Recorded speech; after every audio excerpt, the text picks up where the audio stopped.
기도하겠습니다. 좋으신 아버지 하나님, 오늘도 우리에게 새날을 허락하여 주시고 이 아침을 깨우며 주의 말씀 가운데 출발하게 하신 것 감사합니다. 하나님, 주님의 말씀 가운데 우리가 근본을 두고 우리의 뿌리를 내리고 살아가오니 하나님, 세상의 화려함과 또 세상의 현란함을 쫓아 살아가는 인생이 되지 않게 하여 주시고 주의 말씀으로 이때를 잘 분별하면서 진리 가운데 거하며 하나님께서 말씀하신 새하늘과 새 땅, 하나님께서 이루시는 선한 역사를 향해 살아가는 사람들이 되게 하여 주시옵소서. 옛사람의 본성대로 사는 것이 아니라 예수 그리스도 안에 거듭나 새 영을 받은 사람답게 새롭게 하나님의 거룩한 백성으로 살아가는 우리 모두가 될 수 있도록 도와주시옵소서. 이제 주의 말씀으로 나아갑니다. 주님, 우리에게 한 말씀 들려주시고 그 말씀 붙들고 오늘도 주님께서 원하시는 삶을 살아내는 우리 모두가 되게 하여 주시옵소서. 우리 구주 예수 그리스도 이름으로 기도드립니다. 아멘. 오늘 우리에게 주신 말씀은 요한계시록 16장에서 17장, 본문 읽기는 17장 7절에서 18절만 읽도록 하겠습니다. 천사가 이르되 왜 놀랍게 여기느냐? 내가 여자와 그가 탄 7머리와 10뿔 가진 짐승의 비밀을 네게 이르리라. 내가 본 짐승은 전에 있었다가 지금은 없으나 장차 무적행으로부터 올라와 멸망으로 들어갈 자니 땅에 사는 자들로서 창세 이후로 그 이름이 생명책에 기록되지 못한 자들이 이전에 있었다가 지금은 없으나 장차 나올 짐승을 보고 놀랍게 여기리라. 지혜 있는 뜻이 여기 있으니 그 7머리는 여자가 앉은 7산이요 또 7왕이라. 5은 망하였고 하나는 있고 다른 하나는 아직 이르지 아니하였으나 이르면 반드시 잠시 동안 머무리라. 전에 있었다가 지금 없어진 짐승은 8째 왕이니 7 중에 속한 자라. 그가 멸망으로 들어가리라. 내가 보던 10뿔은 10왕이니 아직 나라를 얻지 못하였으나 다만 짐승과 더불어 임금처럼 한동안 권세를 받으리라. 그들이 한 뜻을 가지고 자기의 능력과 권세를 짐승에 주더라. 그들이 어린 양과 더불어 싸우려니와 어린 양은 만주의 주시오 만왕의 왕이시므로 그들을 이기실 터이요 또 그와 함께 있는 자들 곧 부르심을 받고 택하심을 받은 진실한 자들도 이기리라. 또 천사가 내게 말하되 내가 본 바 음녀가 앉아 있는 물은 백성과 무리와 열국과 방언들이라. 내가 본 바 이 10뿔과 짐승은 음녀를 미워하여 망하게 하고 벌거벗게 하고 그의 살을 먹고 불로 아주 사르리라.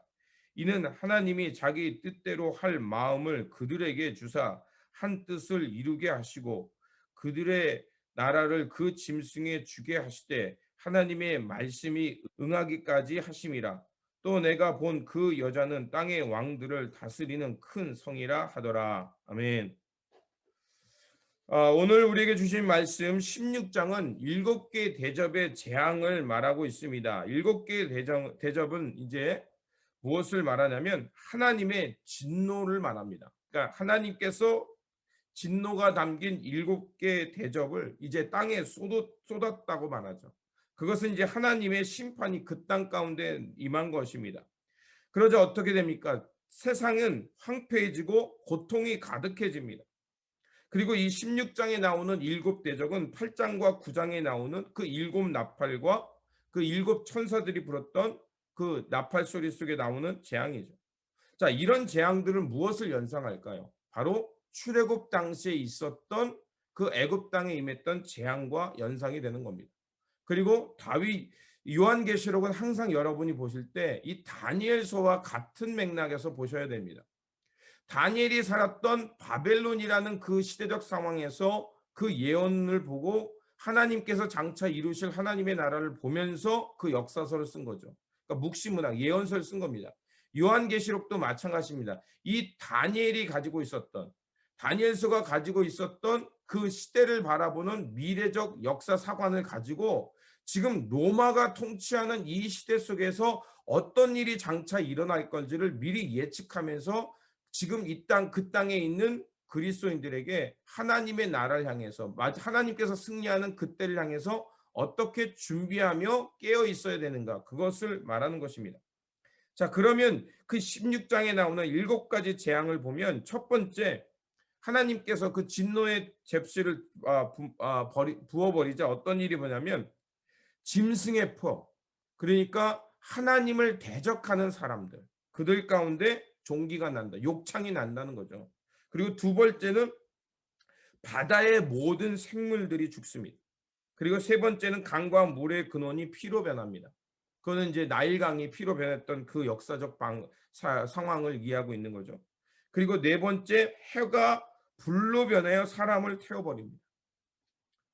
그리고 다섯 번째, 짐승의 나라가 어두워지고 사람들이 아프게 됩니다.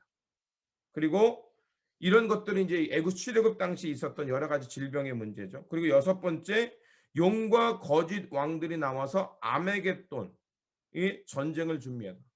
그러니까 그 나라가 그러니까 하나님을 대적하는 나라가 나오는데 그 나라가 그냥 순순히 망하지 않는 거예요. 최후 발악을 하게 된다는 거죠. 그러니까 잠시 동안 악이 이 땅을 지배하는 시간이 있을 수 있다는 겁니다. 그리고 일곱 번째, 번개와 뇌성, 지진이 나서 그들의 도성이 무너집니다. 자, 이런 역사들을 가지고 있는 거, 또 이런 시간과 역사적 사관을 가지고 바라보는 것은 무엇을 말하냐면, 자, 앞에서 말씀드린 대로 요한이 살던 이 주후 100세기, 1세기 이후의 시대는 바로 로마가 온 지면을 다스리고 있었습니다. 그런데 로마 제국이 있는 그 국경지대에 로마가 있었지만 로마를 반대하는 주변 국가들이 있었을 거 아니에요. 특별히 로마 제국의 동쪽에 있는 국경, 그 지대에서 자주 일어났던 전쟁들을 역사적으로 보고 있는 겁니다. 그때 그 동쪽에서 열왕, 그 로마 제국의 동쪽에 있던 주변 국가들이 결국 그 동쪽으로부터 쳐들어와서 로마를 멸망시킬 것을 얘기하고 있는 것입니다. 그리고 로마의 이 제국이 패망하고 결국 그리스도의 나라, 새 하나님의 나라가 임할 것을 지금 요한은 보고 있는 거죠. 자, 이런 로마의 멸망과 특별히 이 로마의 멸망을 악한 세력으로 보면서 그것이 하나님의 진노라고 말하는 것은 바로 지금 로마 제국이 왕성하고 화려하고 뭐 엄청난 제도적 권위를 누리고 있지만 결국 하나님을 떠난 제국은 하나님 앞에서 진노받으며 망할 수밖에 없다는 것을 말하는 것입니다. 그러면 그 막강한 로마도 하나님의 진노를 받으면 바벨론처럼 무너져 내릴 것인데, 그러면 우리가 하나님의 영원과 하나님의 영원한 도성을 바라보고 사는 우리가 그러면 어떻게 살 것이냐? 로마의 숭배, 로마 황제를 신으로 여기며 살 것이 아니라 우리는 철저하게 예수 그리스도를 우리의 구세주로 모시고 우리의 로드, 우리의 주님으로 모시고 지금의 이 고난의 시간을 잘 견디라는 것입니다. 그게 바로 이 7가지 재앙이 말해주는 겁니다. 그러면서 16장 15절에 그러면 어떻게 견딜 것이냐? 16장 15절에 이렇게 말합니다. 보라, 내가 도둑같이 오리니 누구든지 깨어 자기 옷을 지켜 벌거벗고 다니지 아니하며 자기의 부끄러움을 보이지 아니한 자는 복이 있도다. 이렇게 말하죠. 자기가 자기 옷을 지킨다. 신앙을 지키는 거죠. 신앙을 빼앗기지 말라는 것입니다. 하나님 앞에 섰을 때 내가 믿음이 없어서 하나님을 향해서 어떤 열매도 갖지 못해서 부끄럽지 않은 자가 되도록 신실하게 믿음을 지키며 살아야 된다는 것이죠. 깨어있는 삶이란 내가 어디에 있는지를 알고 그리고 내가 지향하는 바 그것을 알고 살아가는 겁니다. 내가 부에 있든지 또 가난에 있든지 또 내가 억압에 있든지 어떤 상황, 이 사회적 어떤 테두리 안에 우리가 여러 가지 상황에 놓일 수가 있잖아요. 그러니까 그런 상황이 있지만 그러나 중요한 것은 내가 하나님의 거룩한 백성으로서 있는 자리에서 하나님의 진리의 끈을 놓지 않는 거예요. 그게 바로 깨어있는 삶입니다. 자, 오늘날도 마찬가지입니다. 하나님을 대적하는 세력들이 있습니다. 그러니까 저도 이것을 조심스러운데, 자, 하나님을 대적한 유사신, 제가 늘 말씀드리죠. 유사신, 하나님과 같은 권세를 부린 사람들이 있어요. 예? 그리고 하나님처럼 권세를 남용하는 사람들이 있습니다. 그런 것에 현혹돼서는 안 됩니다. 그런 것들은 끊임없이 사람들을 해치고 하나님의 나라를 방해합니다. 자, 그런 것들이 나타나는 곳이 언제냐? 아마겟돈의 전투. 늘 인간의 욕망과 하나님의 거룩함이 충돌하는 곳이죠. 자, 이 아마겟돈은 지금 무기또라고도 얘기합니다. 그 왜 무기또냐? 그 무기또란 이스라엘 내륙에 있는 그 무기또는 아마겟돈이라고 얘기하는데, 그곳은 항상 전쟁이 끊이지가 않았습니다. 왜냐하면 북쪽의 세력과 남쪽의 세력이 항상 충돌하던 지역이 거기였거든요. 자, 그런 곳에서 전투가 벌어지지만 결국 하나님의 백성들이 승리할 것이다라는 것을 말하죠. 그렇기 때문에 우리가 싸울 것은 바로 이런 영적 싸움에서 사탄의 속임수에 빠지지 말고 주님의 길, 주님 나라의 의의 길을 따라 살아가는 것이 중요한 것입니다. 그러니까 오늘도 우리에게 주어진 삶 속에서 하나님의 진리의 길을 잘 따르는 것, 내가 주어진 이 삶 속에서 하나님의 거룩한 백성으로 신실하게 주님의 진리를 붙들고 살아가는 것, 그것이 중요합니다. 그리고 17장에 자, 음녀가 나옵니다. 큰 음녀가 나옵니다. 이 큰 음녀는 바벨론으로 지칭하죠. 그런데 이 바벨론은 제가 앞에서 말씀드린 대로 다니엘서를 중심으로 요한계시록을 썼으니까 당연히 다니엘에게 있어서는 바벨론이 음녀라면 지금 요한에게 있어서 음녀는 누구겠습니까? 로마죠. 로마의 지배 체제를 말합니다. 로마의 제국, 그 제국이 결국 하나님 앞에 심판받고 하나님의 나라 예수 그리스도의 나라가 승리할 것을 보여주고 있는 것입니다. 사람들은 여전히 자, 하나님을 숭배하지 않고 다른 것을 숭배하는 것은 예언서에 보면 구약의 예언서는 너희들이 음녀에게 너의 몸을 맡겼다라고 하죠. 하나님의 거룩한 백성, 언약 백성이 다른 신을 숭배하는 겁니다. 그거를 우리는 음행이라고 성서는 말하고 있죠. 이렇게 지칭하면서 지금 큰 음녀는 로마 제국을 향해서 나가는 사람들을 말합니다. 그들과 더불어 취하고 그들이 원하는 대로 살아가고 그들이 요청하는 대로 살아갑니다. 그리고 그들 가운데는 뭐냐? 하나님을 모독하는 이름들이 가득했다. 이 말은 하나님이 아닌 다른 것들을 신격화했다는 것을 얘기하는 거죠. 결국 성경에서 말하는 것은 어떤 나라나 어떤 도시나 하나님을 떠나서 하나님의 백성들이 다른 것을 신으로 여기는 것을 음녀, 창녀로 부르고 있는 것입니다. 그리고 앞에서 말씀드린 대로 이 로마 제국은 하나님 앞에서 큰 음녀와 같다는 것입니다. 그들이 아무리 화려한 옷을 입고 또 화려하고 높은 자리에 앉아 있다 할지라도 하나님 앞에서 그들의 행위는 부정한 것이고 음행이고 우상 숭배로 가득 차기 때문에 결국 그 나라는 영원하지 못하고 하나님의 진노 가운데 내리게 될 것이라는 겁니다. 그리고 그 음녀와 또 열 뿔을 가진 자, 또 열 개의 뿔이 나와서 싸움을 얘기하는 거죠. 결국 악과 악이 전쟁하는 것을 말하고 있는 것입니다. 그리고 이 큰 음녀의 정체는 뭐냐? 무적갱에서 올라온 멸망의 왕이라는 거죠. 그러면서 여기서 얘기합니다. 여러 가지 왕들, 7의 왕들도 얘기하고 또 8번째 왕을 얘기합니다. 그래서 5은 이미 로마의 황제, 지나간 역사 속의 로마의 황제를 얘기하고 또 다른 하나는 현재의 황제를 말하고 장차 나타날 7번째 왕을 말하고 그 다음에 마지막 8째 왕은 이제 바로가 다시 부활해서 이제 왕의 권세, 악의 권세를 잠시 동안 누리게 될 것이라고 미리 얘기한 것입니다. 이런 악한 세력이 잠시 동안 이 세상을 다스릴 수 있습니다. 그리고 악이 득세하는 것처럼 보일 수 있습니다. 그런데 중요한 것은 요한계시록이 우리에게 말하는 것은 이런 잠시 동안 악이 이 땅을 다스리고 있고 또 그 사탄의 세력이 공중 권세를 잡고 그리스도인을 또 복음의 증인들을 괴롭히는 시간이 없을 수는 없다는 거예요. 있을 수 있다는 거예요. 그런데 중요한 것은 하나님의 어린 양이 승리를 얘기한다는 것은 그런 고난의 시간이 있겠지만 두려워하지 말라는 겁니다. 그런 시간이 있겠지만 믿음으로 견뎌내라는 것입니다. 물론 힘들다는, 자, 그냥 무조건 견딘다는 거 쉽지 않죠. 그런데 우리가 어떤 어려움 속에 어떻게 여러분들이 견뎌야 되냐면, 자꾸 문제를 생각하면 못 견딥니다. 막 분노가 일고 화가 일고 짜증이 나요. 자, 그런 것이 없을 수는 없으니까 우리 안에 문제가 있고 고난의 시간이 있어요. 근데 그 고난의 시간도 있지만 또 다른 것은 뭐냐면, 우리의 믿음의 눈을 통해서 이 고난 너머에 하나님이 이루실 새하늘과 새 땅이 있는 겁니다.